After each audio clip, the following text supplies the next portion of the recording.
Good evening, everyone. It looks like we're going to get started. Can everyone hear me? I can hear you. Yes. Alrighty. So I wanted to elaborate a little bit on the purpose of this meeting and emphasize the town's desire to receive some community feedback based on the water rate increases. Our Assistant Finance Director, Tyler Sexton, will be giving a detailed presentation on the upcoming water rate increase, and this will be voted on during the September 22nd Board of Trustees meeting. This presentation will give an overview of what has happened in the past with water rates and why we must increase rates in order to move forward as a town. During this presentation, there will be a few polling questions that will pop up on your screen, and we ask that you participate in those. At the end of the meeting, there will be time for public questions, which you can submit in the Q&A box. It's a little bit different than what we're used to with the chat box, so there should be a Q&A bubble at the bottom of your screen. That's where you should submit your questions. And in order for your question to be read out loud, we will need you to provide your first and last name and your address, similar to the Board of Trustees meetings. We will be updating the FAQ section and our water rate update page, and that way any public can look back at it after the meeting just to ensure that they can reference it if they have further questions. Those should be updated by the end of the week. And we just want to thank you for participating in this meeting. And I'm going to pass it on to Tyler. All right, good afternoon, Mayor, Board, Trustees, and citizens of Wellington. I'm Tyler Sexton, the Assistant Finance Director, and I'm presenting the Wellington utility rate presentation. A little background: the town contracted with Woodard and Curran to evaluate water, wastewater, and stormwater rates. The goal was to develop a realistic projection of the full costs associated with operating the utility, review multiple years of utility bills to establish a trend in usage, and lastly, calculate monthly fixed and volumetric charges necessary to provide for the utility's long-term financial stability. The town was successful in that we accomplished all three goals and narrowed down the three main factors for the necessary rate increase. The first one was utility rates have remained the same since 2016. Two, we've seen an increase in water costs. And three, the new capital and water treatment loan. All three of these factors will be discussed in the upcoming slides. So looking in the past, the town increased its base rates in 2006, and that was the first time since 1992. Then in 2010, it increased its base rate to $13.41, then made incremental changes to $18.23 in 2016, and have maintained that same base rate since. As you can see on the right, you can see the chart, how it goes down and up. And so the next slide, the tiers. Looking at the tiers, again, very similar to the base rates in that the first changes occurred in 2006, and that was the first time since 1992. Then in 2010, made additional incremental changes until 2016, which we have remained the same since. During this same time, water costs began to rise. Since 2011, we have had experienced 1,113% increase in water costs, and since 2006, we stopped raising rates, have seen a 58% increase in costs. The estimated cost based on the current trends is $1,500,907.13 to $2,344,274. Those are the estimated costs for 2020. Looking at the Waterfront Operations, you can see we have continued to lose money since 2013. How the fund was able to sustain these losses was due to development and fund reserves. The estimated loss for the 2020 based on current trends is anywhere between $2,175,000 to $2,992,000. So to get an understanding of how our water costs work, I believe you need some background. In 1983, the town of Wellington entered into an agreement with North Poudre Irrigation Company. The town exchanged 53 shares of stock for 275 acre-feet of of water per year and the ability to draw additional 1,725 acres at additional cost. To put that into perspective, 1 acre foot is 326,000 gallons of water. So the town can access 652 million gallons, and in 2019, we used 237 million gallons. As you can see from the calculation, it's very complex with many variables, but the two driving factors are usage and market value. In the past years, we've maintained steady usage rates, but due to increase in the market value, North Career stock has seen a significant increase in cost.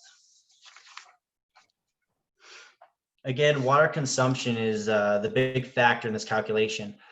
On this graph, you can see how we have averaged 769 acre feet in consumption for the last 5 years. In 2008, we saw an increase due to the nano plant being down during the summer months, and that is the reason for the increase in 2018.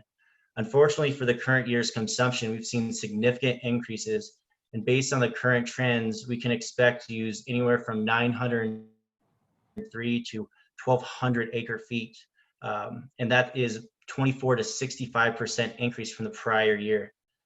Factors contributing to this increase are currently being investigated. Staff believes it's a combination of multiple factors.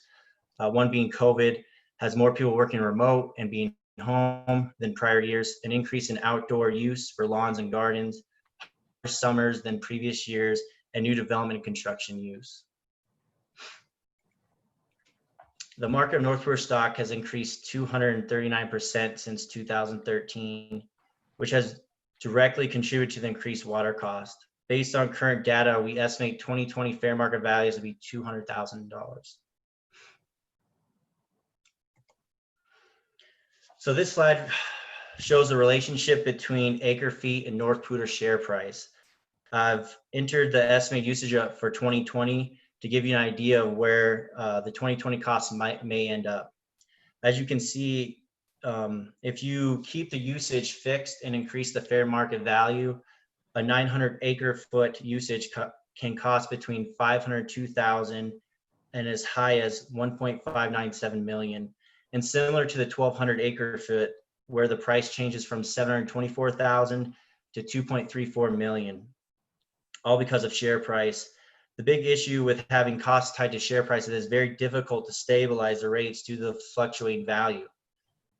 Furthermore, our total operating revenues for the water fund is roughly $2,097,382 for 2020. And based on these estimates, we'll exceed our total revenue and just costs for water, not including treatment or treating and operating the plant. Although we cannot control the market price, we can control the consumption. Implementing and following conservation efforts and reducing the use back to a 700 acre foot use will significantly cut costs, which will in turn save the town and citizens money on the water fees.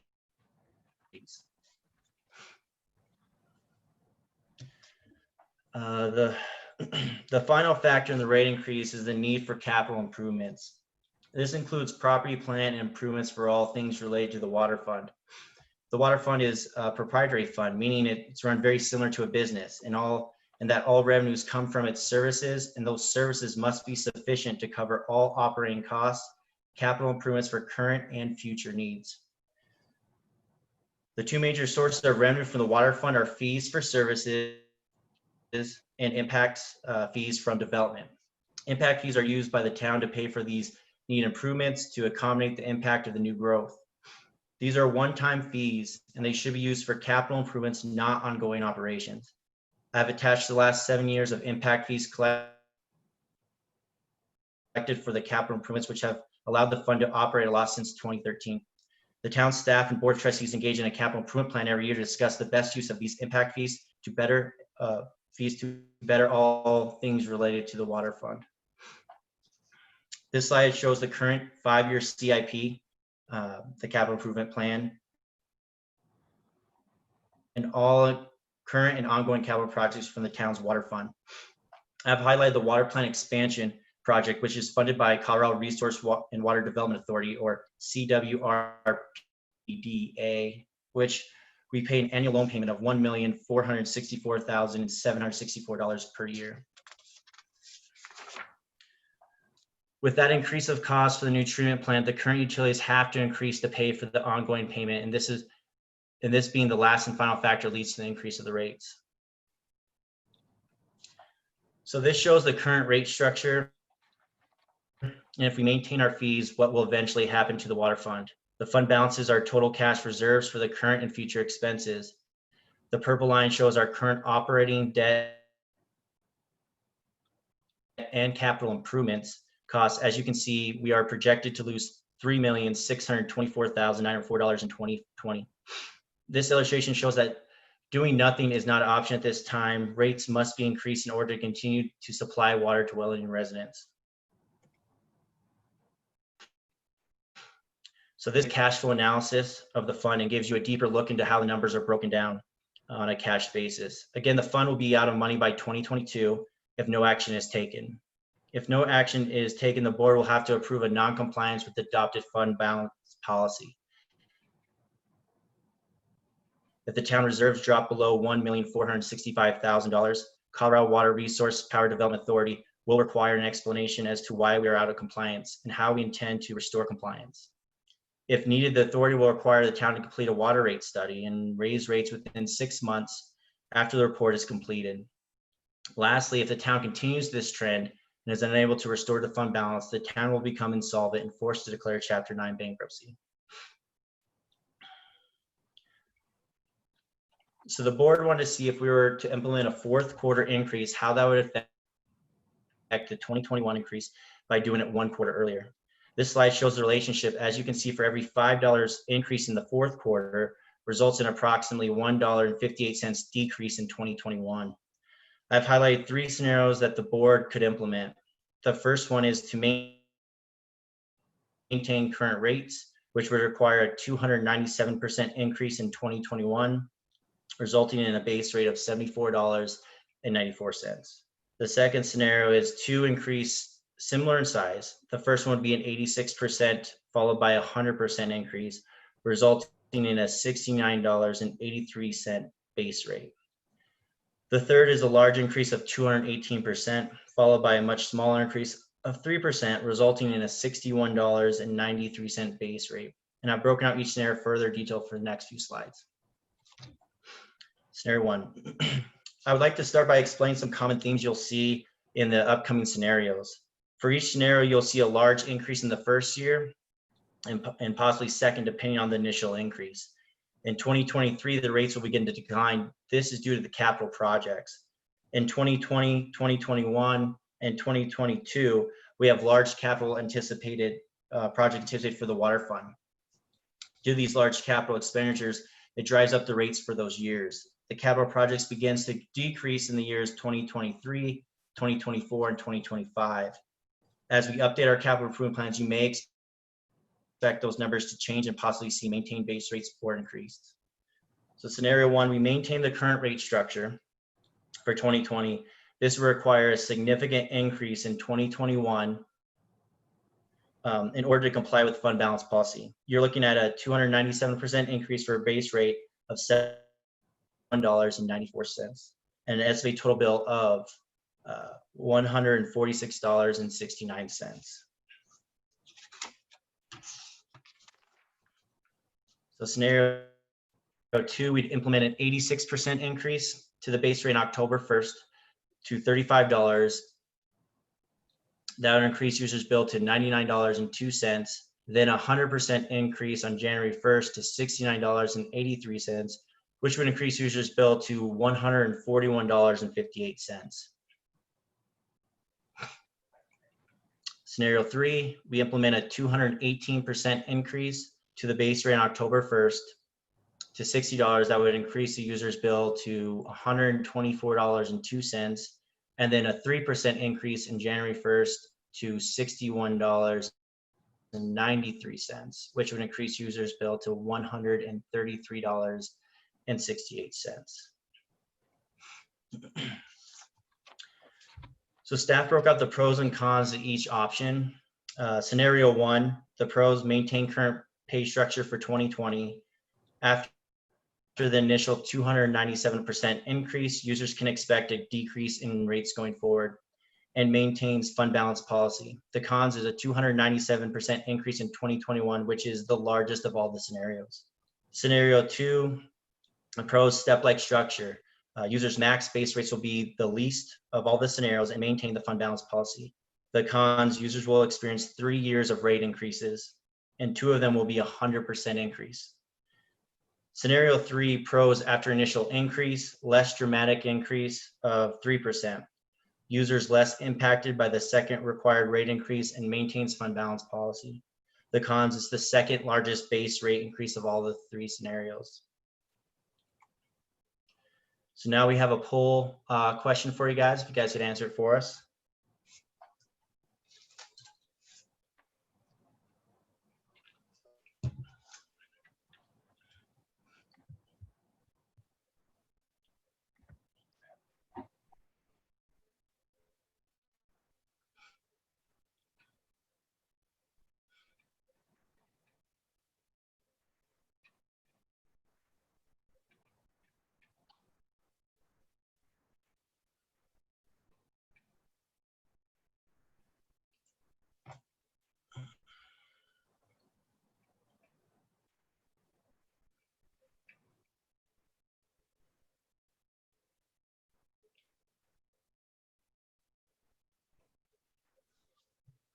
Looks like there's just a few more people that haven't responded yet.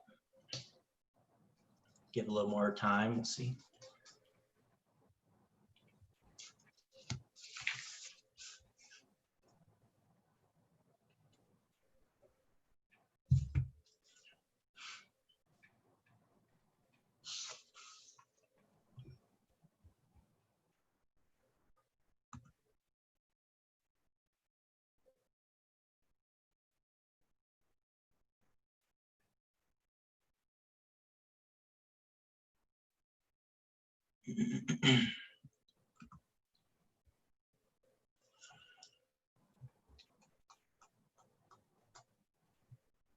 All right, I think we can close the poll.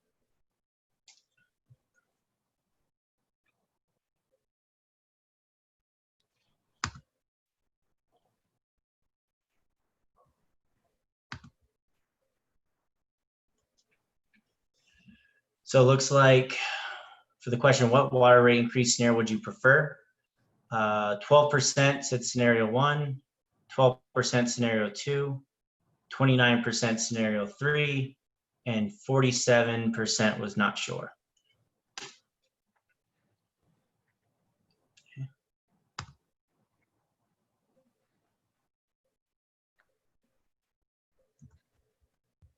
All right.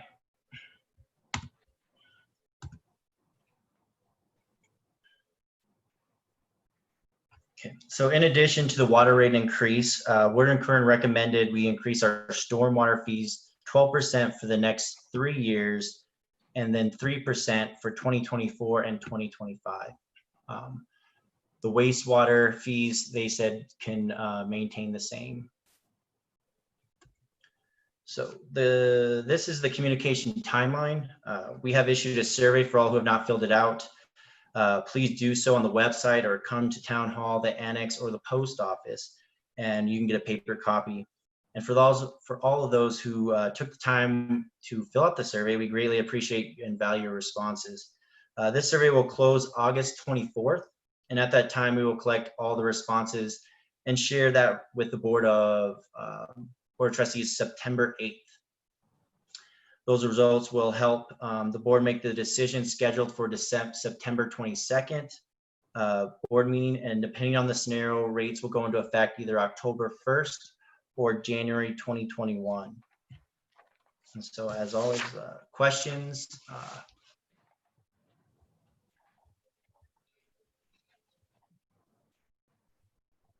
Who are the questions for? Board members, or do you just want to go out to everybody that's on right now? We got Q&A going at 4 of them.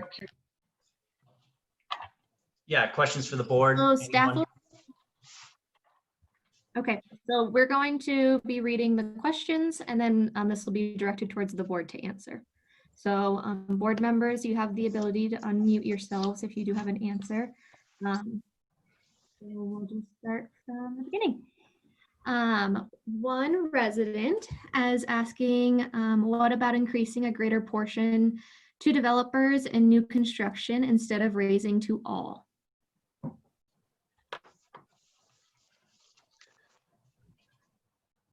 Board members got an idea on that? I'd like to make a Just- comment. One Go at a ahead, time. Jim. Well, I think that in tomorrow's meeting, we're looking at the cash and lieu policy. There's definitely a distinction between what developers pay and what residents pay. Those are two different streams, if I'm correct. And I believe tomorrow night, we're going to be looking at that as well. It's in the agenda packet. So there are multiple solutions that are being looked at. This is not just going to the rate users in our town. We're looking at a lot of different options. John, He said exactly what I was going to say, so it doesn't Yeah. need to be said twice. that's right. That's right. I got the same thing. Anyone else? Okay.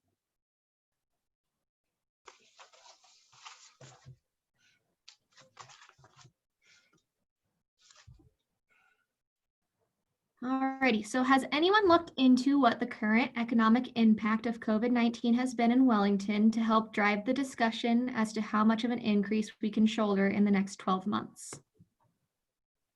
Hey, this is Rebecca. This has been something that has been very close to my heart this entire time, where we've been learning about possible solutions in your current situation with water prices. I do want to acknowledge that right now, more than ever, families are suffering and they're facing more insecurity than they've ever seen before this upcoming year, especially as school starts. So that is exactly why we are talking to you right now, and not just through this method alone, but there's going to be multiple ways in which we, of course, engage the community. But that may give an indication, as Tyler's earlier slides show, that we are in a dire situation when it comes to these water rates. So with that said, we are facing a lot of input, of course, versus what we need to do to make sure we're sustainably able to provide water to our residents as Wellington goes into the future. But at the same time, and taking consideration for the families that live here and they're going through maybe the worst times of their life. So it may not indicate that with this timing, but I do want you to know that that does weigh very heavily on our hearts. So I do want to give you that feedback. Does the staff know anything about current impact, the COVID, that they can identify for our citizens? Is that something that we can put our finger on? We haven't really ventured too far because, we've just been looking at the revenue. So, impact fees, sales tax, building use tax, more of what affects, the budgetary so far. So The cost increase were inevitable. I know that. Okay. Alrighty. Have you considered an incentive for zero-scaping current homes and restrictions on new lawns and constructions? I do want to address that as well. This has been a topic. Okay, so to answer the question right now, as far as I know, there's not been any current action where we're taking action on that. But what is undergoing right now is our comprehensive plan.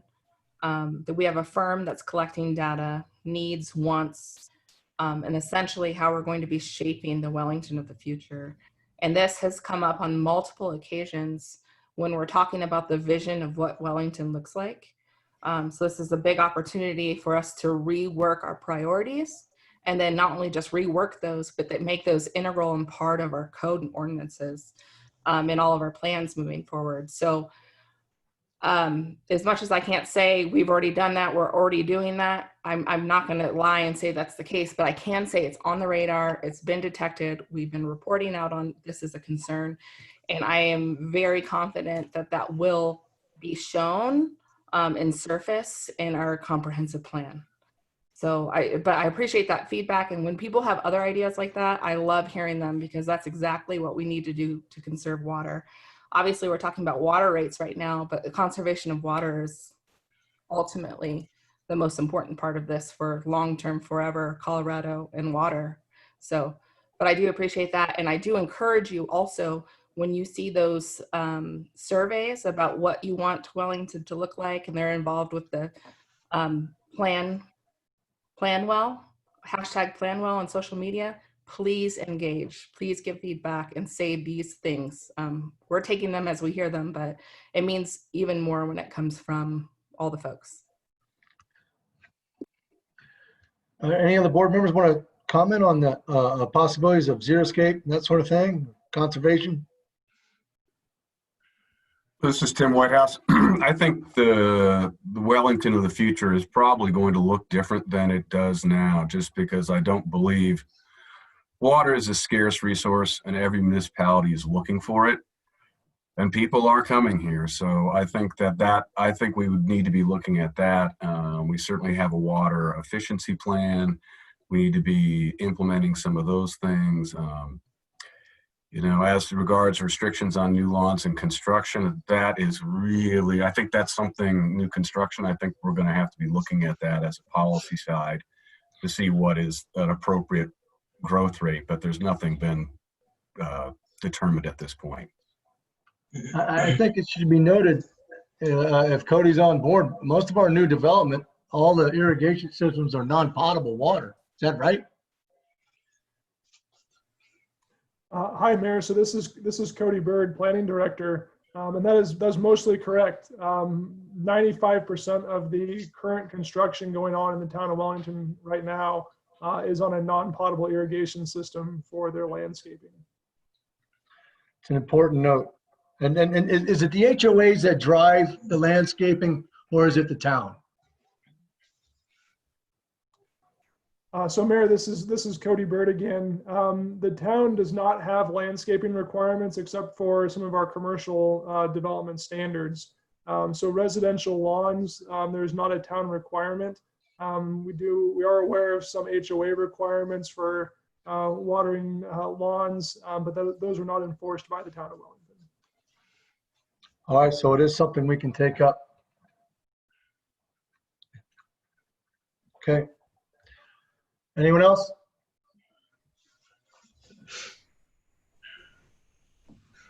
Okay. Alrighty, next question. This is from one of our residents. It says, I still don't quite understand why such a big increase is required. What I think you said is the value of our stock in the water district is up. Therefore, our water costs us more. Is that correct? This is John Gator, and I would say that that is a fairly close understanding. That is a very large part of why we are seeing these increases, is as Mr. Sexton was describing, in the time frame that I think we've seen a total increase of somewhere between 30 and 40% in our water rates. We've seen over 1,000% increase in our cost of water, and that is driven in a very large part based on the share prices of North Poudre. That is directly accounted into the price we pay for water.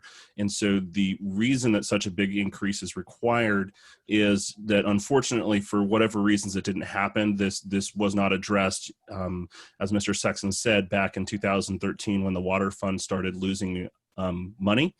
And so because it's been left to lose money and it's been covered by those tap fees, we are now faced at a point where it has to be a drastic change. And as Mr. Sexton pointed out, if we do nothing to change this, what will happen is potentially as soon as next year, if not the year after, the state of Colorado will actually come in and force the rate changes, and we will lose all say in the matter completely.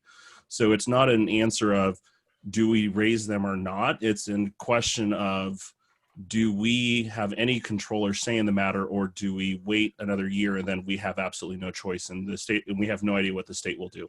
And so we're trying to not repeat the mistakes of the past and just put this off, but we want to actually make sure that we try to fix the problem so that it doesn't continue to come back.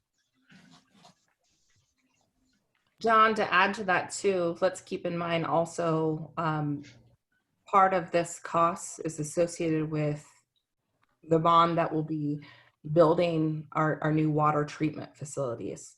So not only are we using and paying for more water as the water values increase, we're also investing to make sure that we can provide a good product for all the people of Wellington.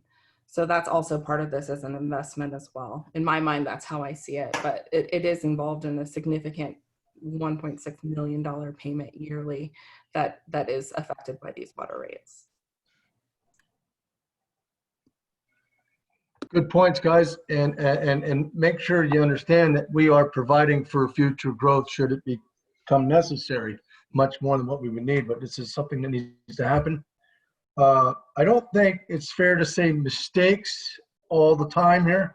I don't think even the best commodity brokers could have even anticipated the rate of increase in shares and prices of water that we're seeing here. So, I mean, we're catching up quickly, and that's what needs to happen. So, Tyler, is everything said there correctly? Yeah, I mean, like I said in the original presentation, it was the effect of three things, and you guys said them all. You know, we haven't addressed the issue last 5 years. We're building that new water treatment plant of roughly $25 million to provide for future use and better quality, and so that is a large investment, and the share price, and so that all three triggers that huge increase. So you guys are spot on that analysis. So Okay, anything else to add? Next question then. Right. Next question. Honestly, this should come down to vote to which option and should be discussed further due to the complex nature of this problem that has been created due to poor planning in prior years. I know for a fact many families are currently struggling and this will only further stress them financially. When will a proposed decision come to fruition? Well, we have a vote date, don't we, scheduled September, what's that, 22nd, I think it is.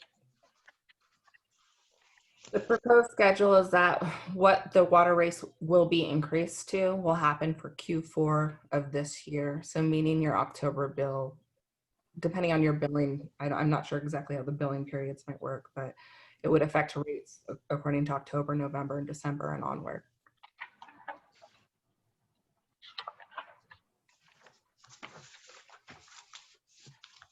All right. Wait a second before you move on here now. We're going to have a survey. It's going to close on the 24th. We're going to share the results, and there's going to be more community outreach efforts when we share the results of September 8th. Then we're going to have a September 22nd board meeting to approve some utility rates. So that's a vote. Am I understanding? Is that what the question is asking? Anybody see it differently or hear it differently?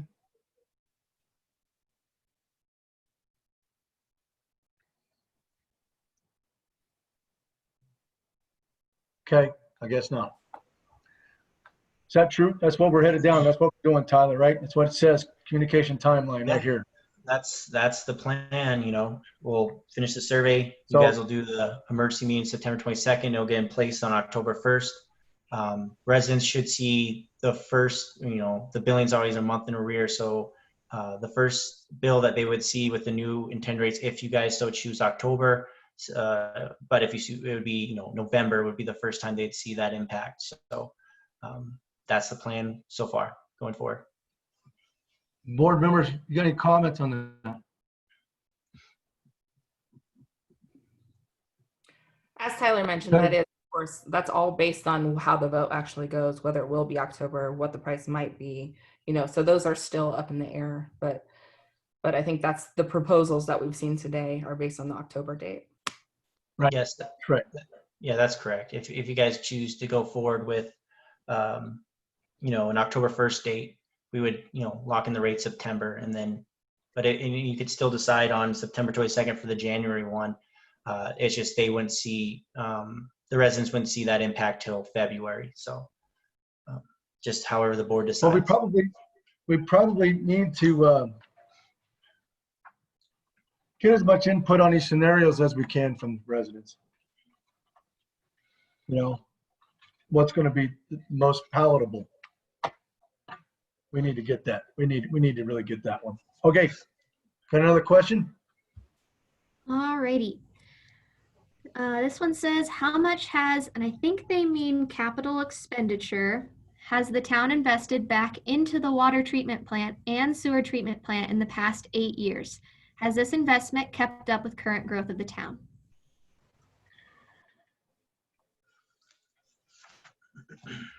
Tyler, want to take a stab at it? I mean, we've invested a significant amount. The exact number I don't have on hand. That is something we could put on the Q&A if we so choose, if that's, you know, a question someone really wants the answer to. But I know last year for the water treatment plant was roughly around $709,000. And so you can look at all the past budgets that will have all the capital expenditures that were approved. So That's right. And we did keep up. It's just a couple months during the summer where it's kind of sticky. The wastewater treatment plant, though, that's a different fund. And yeah, that's different. If, you know, interject, you know, the water treatment, you know, if we were able to, you know, pay for a lot of those capital expenditures through cash based off the prior previous years impact fees and stuff. So we've put a good amount of money into it, but we can get an exact number in a detailed if that's something you would like us to do. Yeah, the more information, the better. Okay. I don't think you need to go back 15, 20 years. I don't think you need to do that. That's 4 or 5 anyway. Could I ask a clarifying question for Mr. Sure. Sexton? And correct me if I'm wrong, Mr. Sexton, but I believe, and maybe what this is getting at, absolutely the CapEx has been invested on that. But I think what the question may be trying to get at is, has all of those impact and tap fees been used solely for investment back into the infrastructure? And as I understand, correct me if I'm wrong, Mr. Sexton, that is not the case, where impact fees and tap fees have been used to make up the shortfall in the water fund, which is part of the challenge that we're facing right now. So would that be a correct statement, Mr. Sexton? Yes. Well, you know, part. So, you know, on that slide, I showed since 2013 all the impact fees that came in, and so a portion of those fees were used to subsidize operation losses, but we also had fund reserves prior to.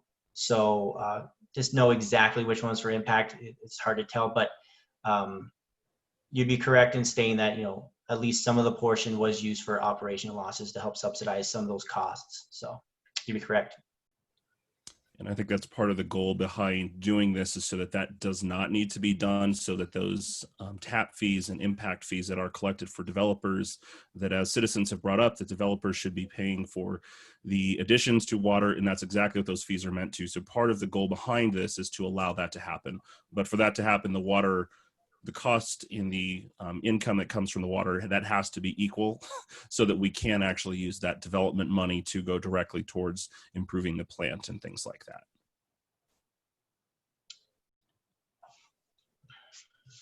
Tyler, that's correct, right? Absolutely, 100%. Yeah, absolutely.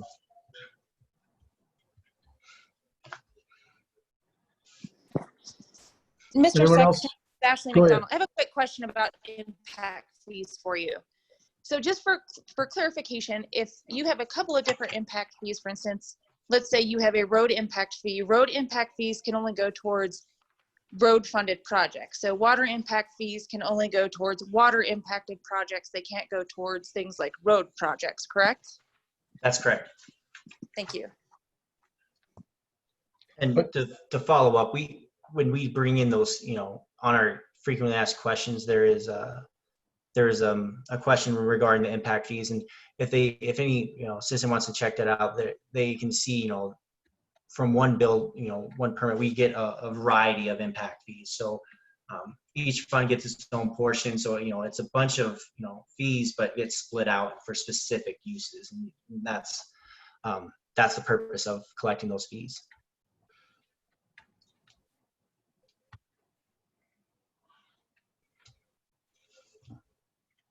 Okay. Alrighty. Considering the critical timeline for the solvency of our town, is there any additional signage that the town can post, say on 6th and Cleveland, encouraging residents to participate as soon as they possibly can to the survey? This is the greatest opportunity for their individual voices to be heard. We are really in a crunch time here. Sure, I wouldn't see why we couldn't seek other opportunities. And you guys got any ideas on that? I think that's Mr. Mayor, I had a question. At one point, the town did have that lit signboard for announcing things. Yeah. Is that still in existence? Bob, have you seen that around?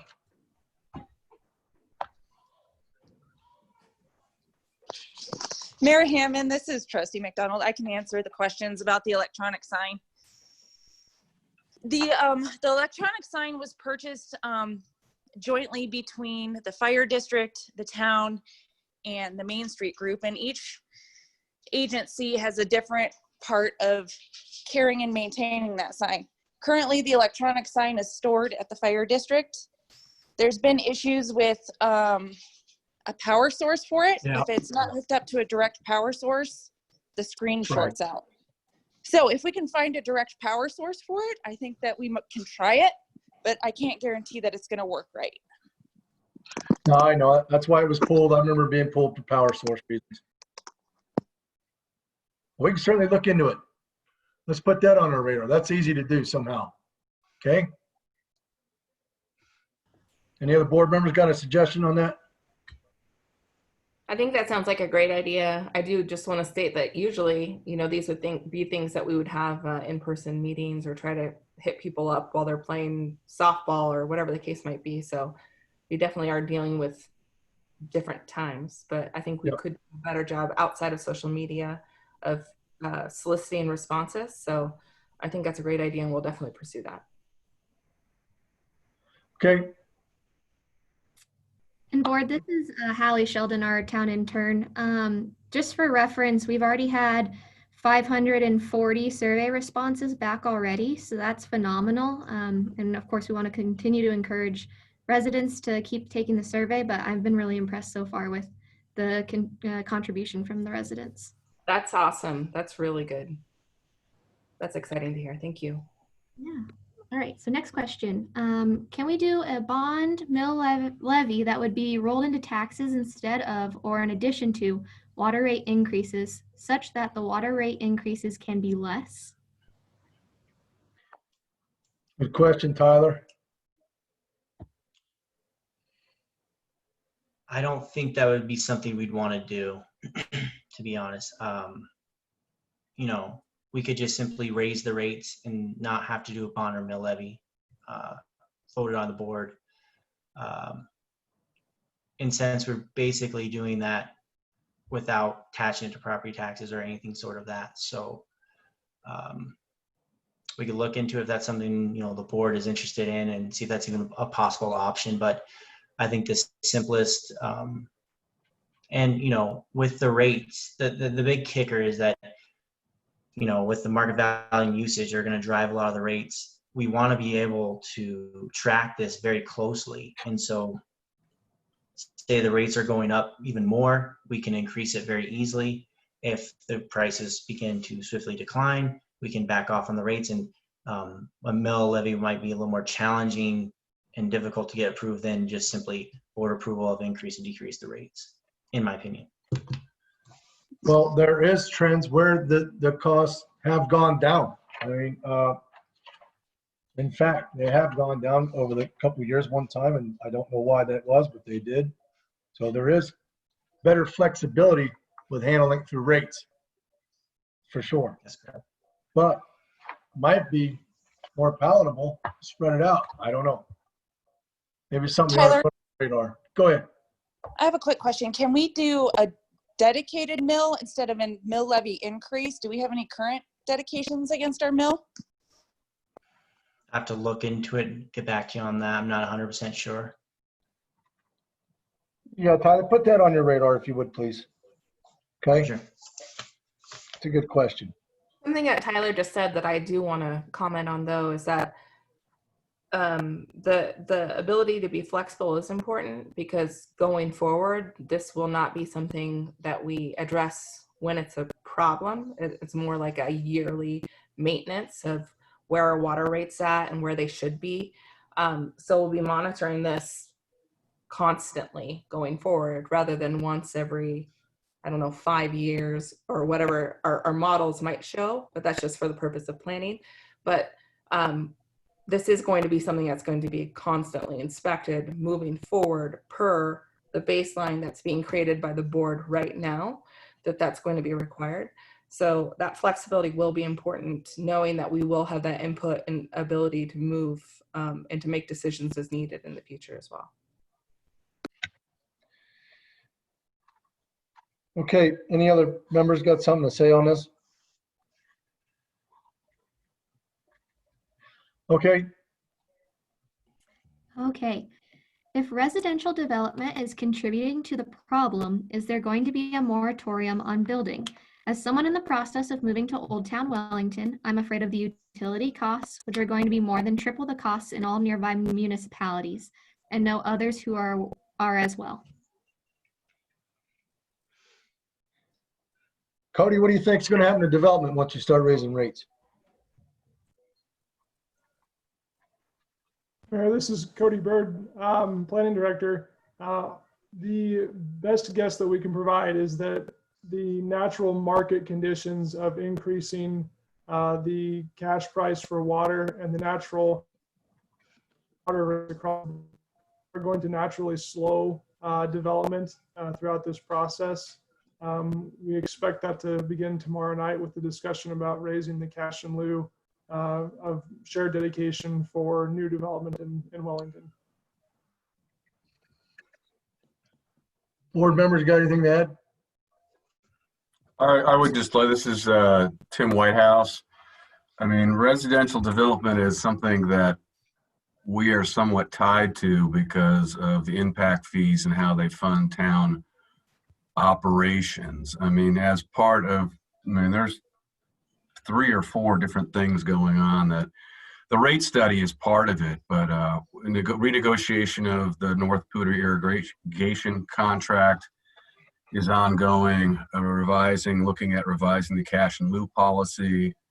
I mean, we've hired a water attorney to assist in negotiations. So there are actually multiple facets to this, addressing some of these issues. So, but a building moratorium is not likely to occur because of the need for those impact fees to support actual operations of the town. Any comments on that? This is Cody Bird, and the comment I would throw here is that the trend in development has been very predictable, has been continuing at the predicted rate at close to 6%. Pretty garbled there. Can you say that again, Cody? Outdoor.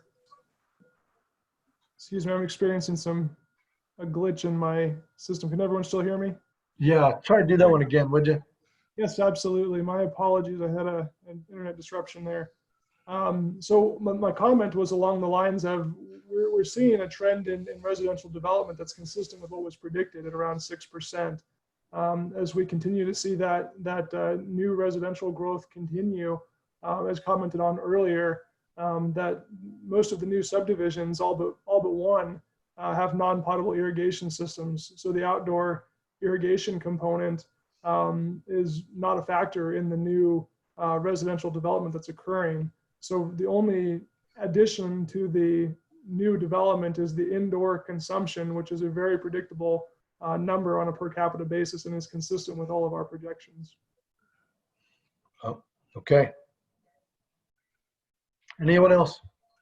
Tune in tomorrow for the board meeting. This question is related to item on the agenda. I know many people have said that already, but please make sure you come in tomorrow. You'll have opportunity to learn more and comment on that piece too, related to the development water. Okay. That's it. We can move on. I could add something real quick Yeah, that, let's hear it. you know, when it comes to, you know, the growth factor, the ability to, you know, as much as, you know, it pains us to see the growing pains, but the more people we allow into the town, the more are able to spread that cost above the 275 acre feet. And, you know, we are building the water treatment plant for a reason. So, you know, as you add, you know, new citizens, new towns, that helps drive the price down, even though the consumption goes up a little bit. As long as you're able to conserve and, you know, spread the cost in the long run, you will see reduced prices. So That's right.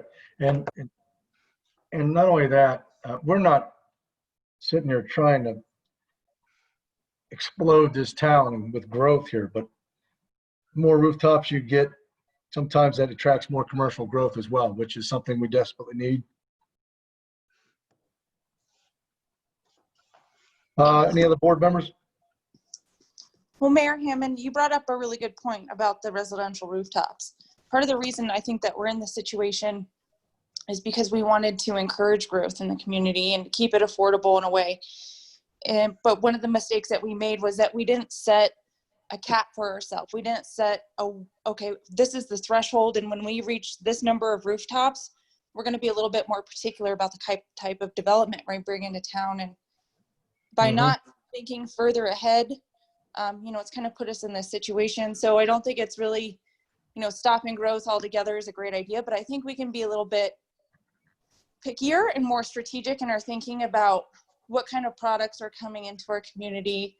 What do we want it to look like? What are the types of businesses that we want to see here to really enhance where we live? And instead of just accepting every application that comes across the table. So I think we're at a place now where when this next census comes out, it's going to reveal that we've got the population threshold residentially to support a lot of those commercial franchises that people want to see come, especially for things like the high school. But we don't have to just approve everything. We can be particular and thoughtful about the decisions that we make. Thank you. Yep, thank you for that. Anyone else? Yeah, this is Trustee Jerome. I guess one thing I would like to see as we're polling our citizens about these water rates is, you know, I hear it on a constant basis from multiple people, about moratorium on new home construction. I mean, let's put it to a polling question to the citizens. I mean, if, you know, they should have a say in that also. You know, we're talking about raising rates. It does have a direct tie to the growth that we've had. So I think that we should at least pose that question and kind of feel the pulse of the town of what the current residents think about more growth. So I would like to see that personally. I think that's a valid point. Why can't we do that? Can we get that in the survey? Staff? Give me 1 second. See if I can do that real quick, okay? I think that's, I'd like to interject. I think that's, you know, definitely something we should be, we could ask, but I think it also needs to follow up with, you know, the impact. So Yeah, you gotta weigh it. Yeah, if they're willing to make that decision, the staff needs time to assemble what would happen to the revenue, the budgetary numbers, and, you know, if they're fine with that and the board's fine with that, that's a move. But I think providing that information would be probably most important before we ask the question, so they can be well informed, just like the water rates. If we were just to propose, you know, increases without background as to, you know, why we're here, I'm 100% sure everyone would say no. So that's all I would say. I think it's a, you know, great idea from Trustee Jerome, but just a little background would be before we ask the question. Yeah, a lot of the comprehensive plan questionnaires relate to a lot of those items too. But yeah, I agree. This right now is not the time for that, but that would be a great future community survey, I think, too. Well, let's not lose sight of it.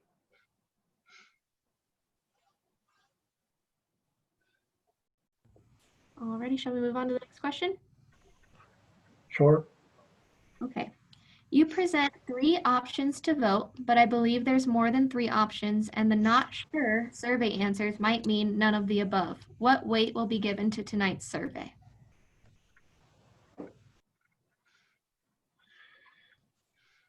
Anyone? This is Trustee Gator. So I do appreciate you taking the time to actually answer that survey. And I think that there is something that I hope that the board will have access to this, but it is something for us to consider. And what I would ask, and for those of you who did say that as none of the above, to really take the time to put together, and if you do have a better idea of how we can go about this, I don't think there's anyone on town staff or anyone on the board that if we were to receive another way that we can go about this without running the water fund insolvent, with being able to stay in fund balance, that we'd say, no, we're not willing to consider that.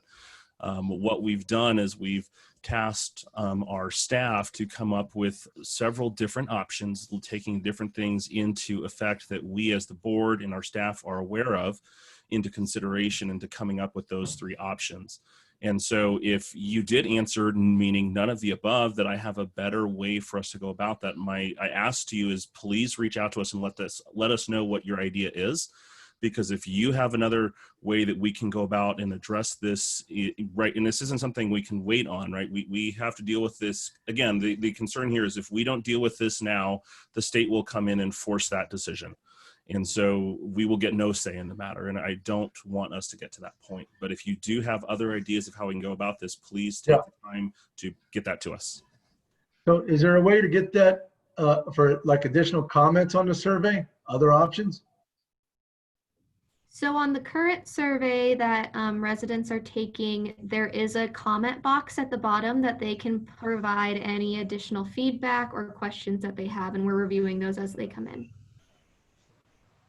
Okay. Okay. Well, yeah. I mean, we're open to all options. These are the ones we came up with.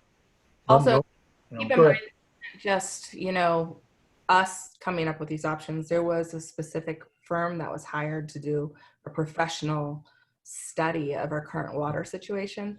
And a lot of these are based off a model they created for us, of course, and that Tyler has executed on and been able to analyze. So I appreciate additional input and things, but I don't want that perspective to be, these are just 3 options we came up with. This has taken over a year, I think. I can't remember the exact time, a year of studies and research associated with our specific water usage and our specific water needs and expenses to come up with these. So as they are hard to swallow, keep in mind that these weren't brought to you without significant effort and professional services.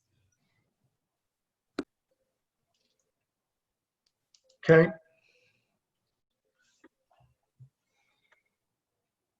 Guess we're ready to move on. Let's look for some other options out there. Alrighty. This one says, thank you for the answer. Are there other options such as joining a different water district or establish one on our own? With this level of increase, my water storm fees will be larger than my property taxes. I don't think that is a sustainable approach for many residents. I don't know that another water source is the answer right now, but anyone else got a question on that? Or an answer on that?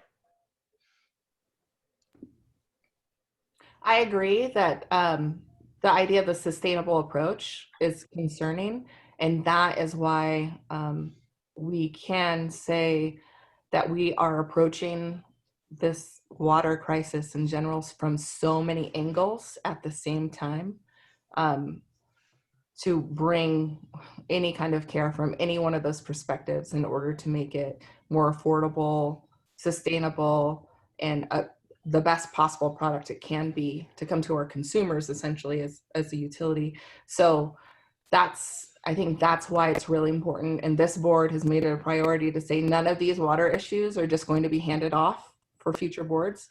We're tackling them all, which is scary. This is just one of the many puzzle pieces that make up the water situation of Wellington. Anyone else? I can speak. Yeah, I can speak a little bit to it. As far as us joining another water district, We have looked at multiple scenarios, different water sources, secondary sources, redundant sources. We haven't found a good viable option as of yet. We can't really create our own water district other than what we have as the way we do our water works now, because we have no other source of water to draw from. So that is something has been looked at for quite a while. There are options out there, but none of them would ever come to fruition in any time soon. I mean, we're probably talking, I would guess, maybe minimum 5 years out before we could develop some type of redundant or alternate water source. And that's too long to take care of the problems that we have today. And if we did find a new water source, there would be all kinds of infrastructure that would have to be established and built to be able to bring any type of new water source or alternate water source to the town residents. So then we'd be looking at even more increases. So unfortunately, this is our best option at this point in my mind. And I mean, some of the other members can chime in on that, but that's all I Anyone have else to want say. to follow up on that? Trustee Jerome is correct. It would take a considerable amount of capital to start up a water district, and it would take whoever is living in that water district would have to vote to be approved to be a citizen in that water district, because then that ties into your property taxes, and essentially those kinds of water districts, sanitation districts, those are essentially a government entity of their own.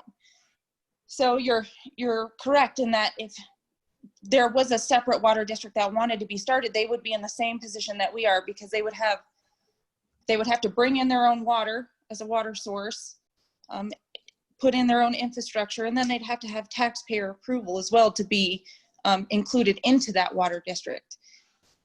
So I think that there are lots of alternative source options out there for us to acquire our water from, but like Trustee Jerome said, we've looked at a lot of them, and there's a lot of difficult decisions to make around that, and we're going to really count on professional opinions, water attorneys, subject matter experts, and that kind of thing to help guide us making better decisions.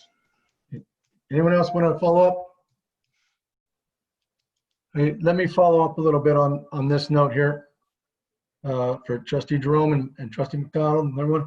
We've been working on this water since before I got on the board too, diligently, all those sources. The first thing that does have to happen, just as Trustee Jerome said, we need to deal with the water that we currently have. We need to expand the production of clean water out of there, and we need to renegotiate a better deal with which to purchase it. That's number one. That has to happen. Then, once you have that, there is enough capacity and there's enough water to deal with the town and its growth. However, looking for another water source to supplement the whole entire system that we have is years down the road and much more expensive than what we're talking about today. Much more expensive. So we are going down the right path. It's a question on how we administer the cost, which is something that may be some other options here. I do believe that we are going down the right path here. This does have to happen. Anyone else? All right, next. Is circulating hot water in the home under consideration as a requirement in new housing? Not sure I understand that question. Mayor and board, this is Cody Bird, Planning Director.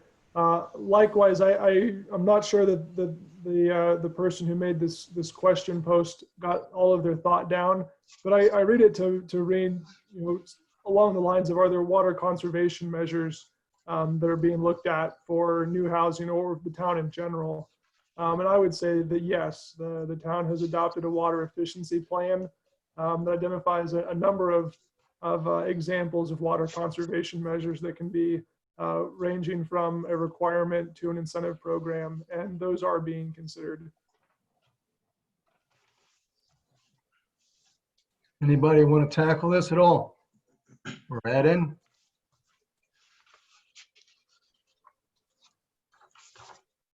Okay, So this one's a comment. It says, I think the mill levy should be researched. There is an economic impact of over $100 per month per resident. It's worth looking into and discussing.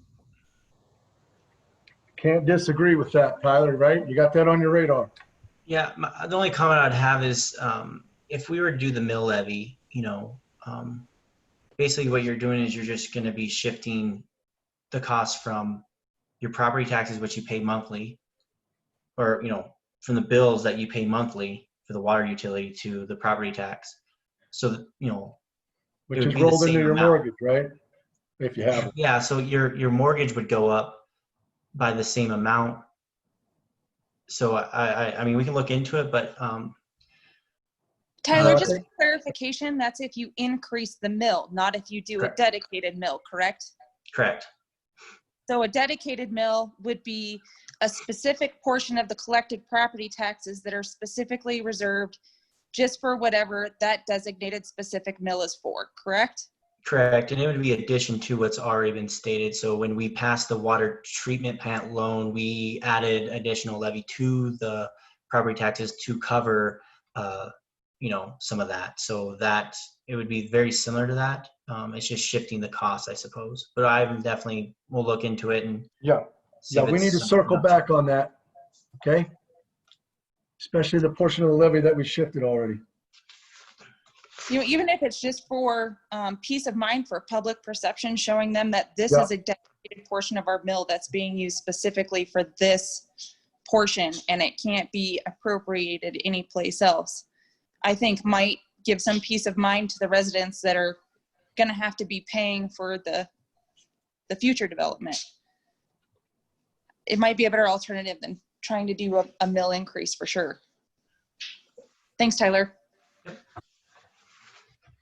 Okay, we're not gonna lose that one, right? We'll get back to it. Okay, So the people that live here aren't able to pay for this town to make it without new housing, question mark?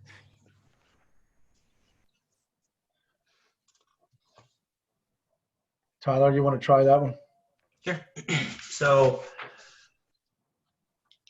the need for the increase sets the rates to allow the enterprise fund, the water fund, to operate without the need of development. That is the whole purpose of this rate increase, is to get the fund to operate at a positive level. In the past, we have been, using some of those impact fees to help subsidize. And so the reason why you see such a large increase is because it's been a long time, 5 years since we raised rates and water costs have gone up. And so with this increase, it allows the fund to maintain, stay healthy pretty much. And that's why, we see sharp increase. So the answer is yes, but you won't need to have new development anymore to pay for it. Can I mention something as well? Sure. This is Trustee Gator, and I think outside of the water plant as well, obviously in the water fund, that's been very true, but that's just something to keep in mind as well. As, I think this is a comment a lot of citizens have made, is there's a lot of commercial that you cannot take care of business here in the town of Wellington. So we see an extraordinarily high amount of tax dollars go to Fort Collins and other communities, because we simply do not have the facilities here in Wellington to support that. And what that has led to is where you have a lot of towns where there's a combination of funds that support the town. Here in Wellington, we have been very short on sales tax revenue. It's been improving and getting better, but that's been one of the challenges. Is in the past, there has been a lot of reliance on development fees to fund, whether it's expansion or repairs or operations. And I think that's one of the things that this board and the prior boards have been working towards, is figuring out how do we find a better balance of that, so we are not so reliant on the new development in all areas, not just the water, but in all of the town. Anyone else? Okay, Echoing on what board member, on what board member McDonald commented, our failure has been long-term planning as a community. Have you considered conducting a long-term planning that reflects our values and needs regarding growth and community life? I'm so happy you asked that question because I've been involved with the comprehensive plan, which is essentially everything that you just described of building out and planning for Wellington for the next 20 years plus. And that is underway right now. And it has been for a while. It's an extensive process because it's getting engagement from the community, but also studying the demographics and all of our current ordinances and code. It's a huge project and it is happening right now. And there are ways to engage in that. I see the surveys come out every couple of weeks, and there's going to be more opportunities as well. So I love that you have your eye on that. We've also started that process, and it is a significant task. So thank you. anyone else? Well, thank you, Trustee Kinney. I think in response to the citizens' question or comment, I would echo that yes, that through community engagements like the one we're doing right now, it's giving us as elected officials a stronger pulse on what that vision looks like. And I have to commend Trustee Gator and Trustee Kinney because that's been one of their primary objectives, is really pounding the pavement to try and get more community engagement. So I think through these like town halls, coffee sessions where we can have these open forum discussions, it's going to help keep that bridge a little shorter. Thanks, Troy. No, thank you, all of you, and all your efforts. The comp plan is a great place to interject these kinds of things in a survey. It's an official pathway of which we're going to grow. That's what it's all about. So that's a good place to start, good place to be. It's ongoing. So we might want to like we said, let's reach out a bit more to our community and let them know that this is a good place to interject any of those kind of thoughts. Anyone else? Okay, next. This comment reads, I would like to see the breakout of expected income to the city per new household and how that money is allocated to the city's treasury.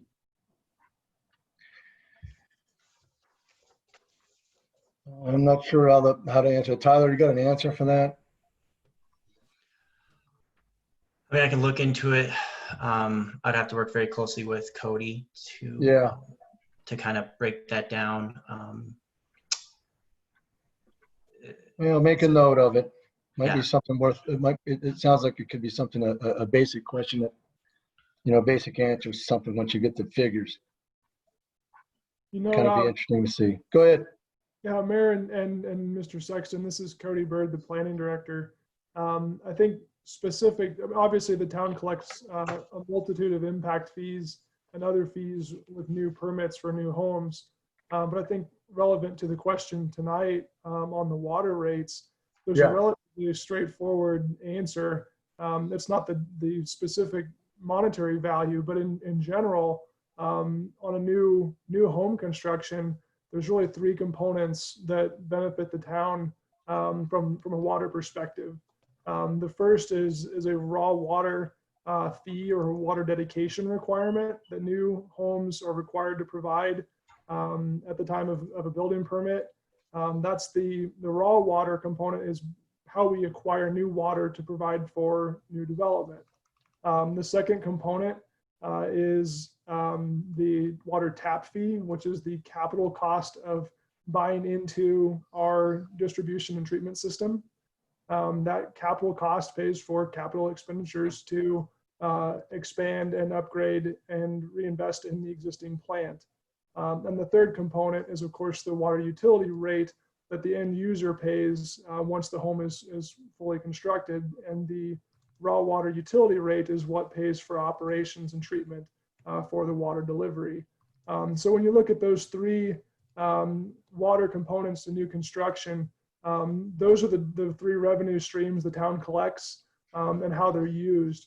And then barring doing a mathematical equation of what those costs are, which is something that we can do, but that's just a high level overview of the water revenues from new development. Right. So is there a way to get a ballpark figure of what the total might be? I think we could certainly work on putting that together. I don't have it tonight, but we can. No, I don't want you to have it tonight, but another time maybe. Of course. All right, thank you guys. Anyone else? Okay, What kind of impact will the new high school, middle school have on the current water issue? Cody, you want to handle that one, or Bob, or somebody?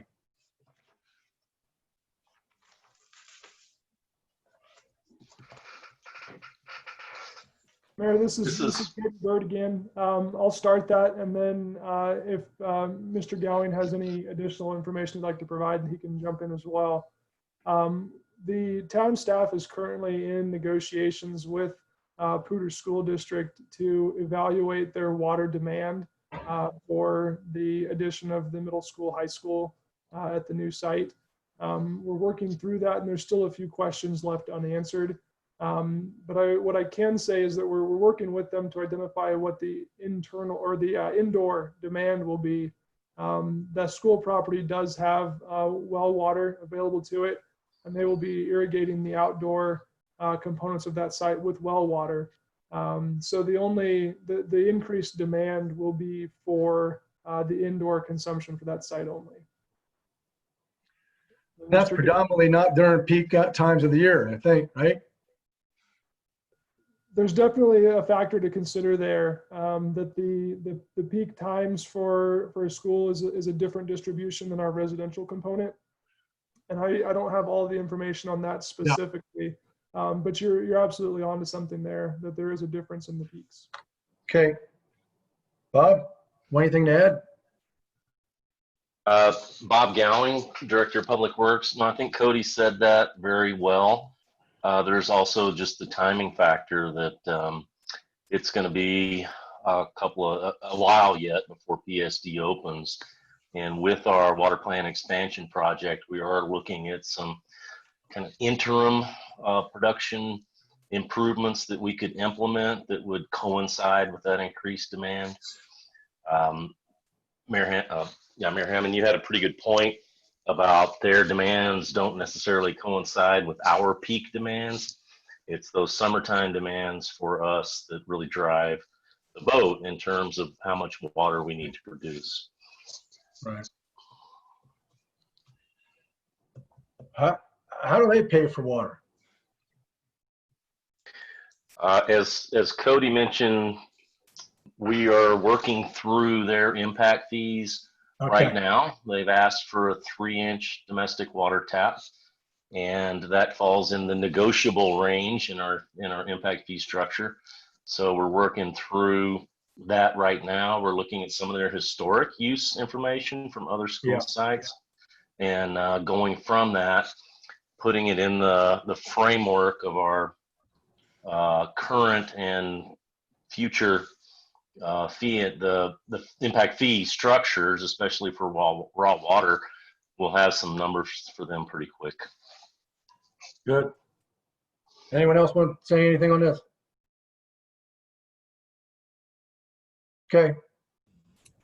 This last one on here is a statement. It says property taxes are an income tax write-off. Monthly utilities are not. Cody or Tyler, Cody? I think he was just responding to my question as to why they would shift them, and that makes sense. Okay. Anything else? If anyone has any last questions they want to put in the Q&A, that is the... Yeah, let's give it a little bit. Any board members have any comments they want to make while we're waiting? Yeah, this is Trustee Jerome. I know there was a statement made on here about Wellington being 3 times more expensive utility-wise than surrounding communities. I think that's not a correct statement. I think that at some point there was a comparison done. I don't know if somebody could dust that off and maybe get that posted on the town website to show that with the proposed new increases, it actually kind of puts Wellington in the middle of the road, middle of the high road, but not the most expensive, and definitely not 3 times more expensive than surrounding communities. Yeah, right. You're right about that, Trustee Jerome. I remember seeing the comparisons about a year ago, and we probably ought to find that again. And because that was the first thing we brought up. So I think we need to find that again and let everybody know that, no, we're not going to be cost the most in the front range here. Any other board members got anything you want to talk about? Any other questions? I will make a comment. This is Trustee Gator. All right. And I just want to say to the members of the community, I want to thank each and every one of you for coming out tonight to ask questions. And I also want to thank just our town staff and the Board of Trustees for just being available to answer these questions. And as has been brought up multiple times, we are in a very difficult situation. And the thing that, while it's hard, that I realize is between the Board of Trustees and all the members of the board, as well as the town staff, what I see very consistently is a commitment to make sure that we don't repeat mistakes from the past, that we don't pass these problems on to the next generation of the citizens of Wellington or the next generation of town officials or elected officials. So while the decisions we're having to make are not easy, they are hard, and we understand that. I just appreciate those of you of the community trying to engage with us, because I think that's vital, is for us to hear from you, to understand the concerns that you have, so that we can really take that into effect as we're making decisions. But I just want to let you know, is even though these are hard decisions that are being made, and yes, I understand they're painful, and each and every one of us, we are all citizens of this town. Each and every one of us is going to have our water bill go up the same as everybody else here in town. So it's not something that we're sitting on an island making these decisions, but at the same time, we're trying to have that vision of where does Wellington need to be in the next 5 to 10 years, and we don't want other people to inherit problems because we didn't deal with that. Anyone else? Trustee Gator, thanks for summarizing a lot of that. That was good. We all feel the same way. Let's see. I wanted to say a couple questions things. that came in too. This is a very tricky and convoluted issue with a lot of different parts to it. And our team, Board of Trustees, is split up strategically to deal with the portions of it, as well as our staff. And we are making headway, and we will get there. And this is a hard pill to swallow. And this is something that this board is going to own, because it has to happen at this time. But I am pleased with the engagement from the community. I want to get more of it. If anybody has other options, we need to hear them so we can put them up against what we have, because somebody might know a better way of doing things, and we want to hear that. If that being said, do I have any other questions out there in the public? It does look like we have a few more. Okay. This one says, in response to the answer given on the new school construction impact, should the water usage be discussed before the school construction is started? Oh, they're already started now. This is Bob Gowing again. I can take a quick stab at that. We've been talking to PSD for quite some time about this and many other issues. And it's important to note that they've made the decision to move ahead at risk. So none of this is approved yet. In fact, I don't even think they're annexed yet. And they made the decision. They had a very aggressive schedule for the completion of this school. And internally, they felt the need to make the decision to move ahead prior to the standard process in the town of Wellington. Yeah, but Bob, I mean, we're all a partnership together. I think it's in all of our best interests that we're working together in that direction. I believe that's the spirit in which we're working to try to make all that happen. Who else? What's next? I'd like to toss in a little Yeah, go ahead. piece to that. And as far as the middle and high school water issue, when they started out, we were already well into looking at building our new water treatment facility, which will give us plenty of water, treated water, when it's completed. I guess the issue at hand we're talking about is how much water is costing. So they're actually two separate issues. We currently have the amount of water that we can produce issue, which will go away as soon as our plant's constructed. But the cost of water issue is never going to go away until we're able to maybe do something with our North Peter contract or find new water sources. So they're actually two separate issues. They could be easily mixed up, but the one we're talking about right now is keeping our water production solvent as its own business and being able to pay for itself instead of being subsidized by other funds from other departments or other parts of our budget, so that we're not robbing from Peter to pay Paul's. The essence is what we're doing currently. So I just wanted to toss that out there. That's a true statement. Anyone else? Okay, next. Alrighty, looks like our final statement is, I'm new to Wellington and I appreciate the friendliness of this community and all of your efforts. Well, glad you saved that one. We appreciate that too. I appreciate everybody's input. Well, if we have no other questions, I think we covered everything. I want to say, well done on the presentation, Tyler. You know it's well by this time, so it's good to have that. We're going to come back to it. I'm looking forward to seeing the survey and following up on those points, those bullet points that we put to the side. So let's not lose those and follow up on that, so we can send those back out, and let's keep this process going forward with community engagement and getting to scenario that works for our town and our citizens, something that's palatable that we can live with. So folks, if that's everything and that's all, if no one has anything else, I'd like to go ahead and end the meeting at 7:29. Any last thoughts? Thank you all very much.